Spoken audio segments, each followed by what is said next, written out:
কালিয়াকৈরে police ফাঁড়ির পাশে যুবককে ছুরিকাঘাতে হত্যা।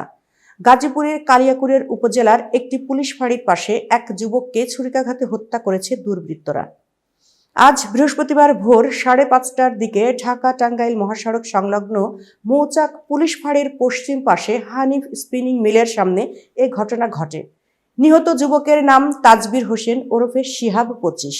তিনি মৌচাক জামতলা এলাকার বাসিন্দা এবং রাজধানীর উত্তরায় একটি কল সেন্টারে চাকরি করতেন।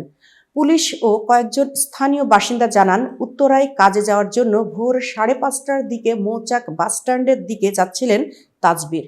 পথে 5-6 জন যুবক তাকে ধাওয়া দিয়ে মৌচাক পুলিশ ফাঁড়ির কাছে হানিফ স্পিনিং কারখানার সামনে নিয়ে যান। এক পর্যায়ে তাকে ধারালো ছুরি দিয়ে এলোপাতাড়ি আঘাত করে পালিয়ে যান।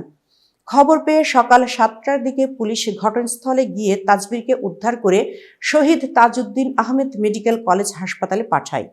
সেখানে তাকে মৃত ঘোষণা করেন চিকিৎসক।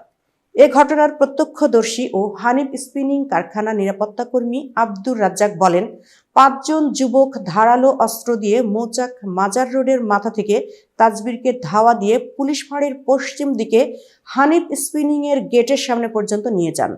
সেখানে তাকে ধরে এলোপাতাড়ি ছুরিকাঘাত করে পালিয়ে যান তারা। এতক্ষণ বার্তা বৈঠকের সাথে থাকার জন্য ধন্যবাদ। নতুন নতুন তথ্য ও সংবাদ পেতে বার্তা বৈঠকের ইউটিউব চ্যানেল ও ফেসবুক পেজের সাথেই থাকুন।